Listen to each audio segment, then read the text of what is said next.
Good afternoon, Year 7. Hope everyone's fine. Today we're going to look at abstraction.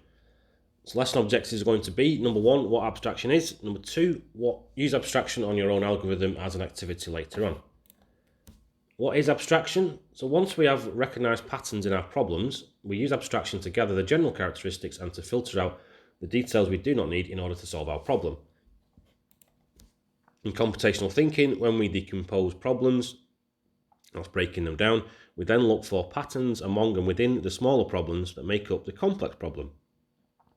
Abstraction is the process of filtering out or ignoring the characteristics of patterns that we don't need in order to concentrate on those that we do need.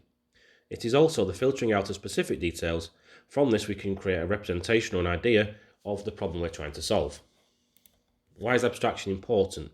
Abstraction allows us to create a general idea of what the problem is and how to solve it. The process instructs us to remove all specific detail and any patterns that will not help us solve the problem.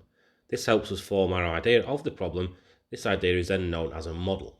If we don't abstract, we may end up with the wrong solution to the problem we are trying to solve.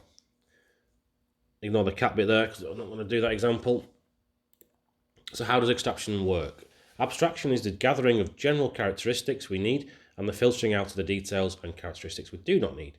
For example, let's look at a wedding cake. When baking a cake, there are some general characteristics between the cakes. For example, all cakes need ingredients, each ingredient needs a specified quantity, and each cake needs a cooking time, for example. When abstracting, we remove specific details and keep the general relevant patterns. As an example, general patterns would include, we need to know that the cake has ingredients, we need to know that each ingredient has a specified quantity, and we also then would need to know that each cake needs a specified time to bake in the oven. We don't need to know what the ingredients are, we don't need to know what the quantity of the ingredients is, and we don't necessarily need to know exactly how long each cake needs, we just need to know that it does need our time.